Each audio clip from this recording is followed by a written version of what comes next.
कोल्हापूरच्या सुर्वेनगरमधील बंद घरात स्फोट झालाय।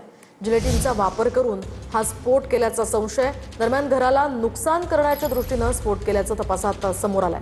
ज्या घरात स्फोट झाला त्याच्या आजूबाजूच्या परिसरातील घरांचंही मोठं नुकसान झालंय।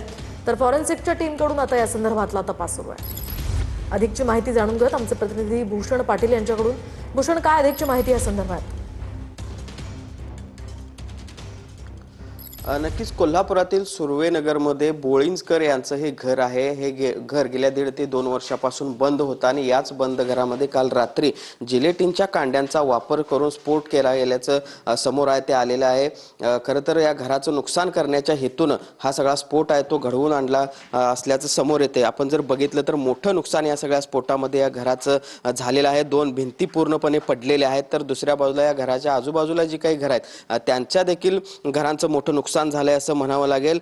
कारण काल दुपारच्या सुमारास काही अज्ञात तरुण या ठिकाणी आलेले होते अशी माहिती आहे ती समोर येते आणि त्यामुळे कुठेतरी जागेच्या वादातून हे सगळा प्रकार घडवून आणलेला आहे का, घराचं नुकसान करण्याच्या हेतून हा सगळा प्रकार घडवून आणलेला आहे का, याचा देखील पोलीस आता तपास करतायत। आपण जर बघितलं तर अजूनही या ठिकाणी जिलेटिनच्या कांड्यांचा वास जो आहे तो आपल्याला बघायला मिळतोय आणि त्यामुळे एकूणच आपण बघतोय की कशा पद्धतीनं हा एक नक्कीच धन्यवाद भूषण दिलेल्या या सविस्तर माहितीसाठी।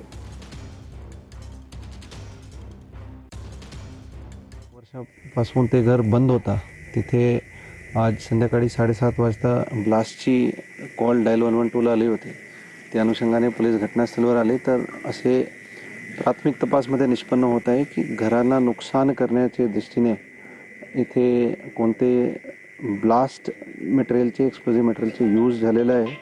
फॉरेन्सिकची टीम पण सध्या घटनास्थळावर उपलब्ध आहे आणि बंद घरं असल्यामुळे कोणतीही जीवितहानी झाली नाही आणि फक्त घराचे नुकसान झालं आहे आणि या मॅटरमध्ये पूर्ण बारकाईने आमचा तपास सुरू आहे।